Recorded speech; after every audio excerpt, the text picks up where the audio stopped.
তাদের কথা বলছি না, এই যে এই অভ্যুত্থানের পর মাজার ভাঙা হলো অনেকগুলো অনেকগুলো, যারা মাজারকে কেন্দ্র করে ইসলামকে দেখে, আমি কোনটা সঠিক কোনটা ভুল সেই কথা বলছি না, তিনি ওটাকে সঠিক মনে করেন এবং আরেকটা গ্রুপ ভুল মনে করেন রীতিমতো ভেঙে চলে দিচ্ছেন।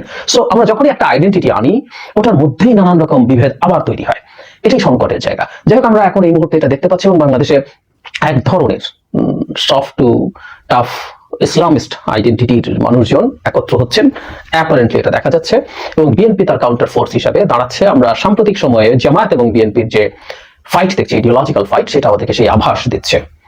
দেখা যাক সামনে কি হয়। দেশবাসী, আপনারা যে যেখান থেকে ভিডিওটি শুরু থেকে শেষ পর্যন্ত দেখেছেন, আপনাদেরকে অসংখ্য ধন্যবাদ জানাই। দর্শক, আপনারা যে নিউজগুলো দেখেছেন দেখে কিন্তু বুঝতে পেরেছেন কি বিষয় নিউজটি দেখেছেন, অবশ্যই কমেন্ট করতে ভুলবেন না। আর যারা এই ধরনের নিউজ ল্যাব দেখতে পছন্দ করেন, দেরি না করে এই চ্যানেলটি সাবস্ক্রাইব করে বেল আইকনটি অল করে দেবেন, তাহলে দেশের সকল আপডেট খবর, রাজনৈতিক খবর সবার আগে দেখতে পারবেন। দর্শক, তাহলে বেশি কথা বাড়াবো না, সবাই ভালো থাকবেন, সুস্থ থাকবেন, দেখা হবে পরবর্তী দেশের কোনো আপডেট খবর অথবা নিউজ নিয়ে। আসসালামু আলাইকুম।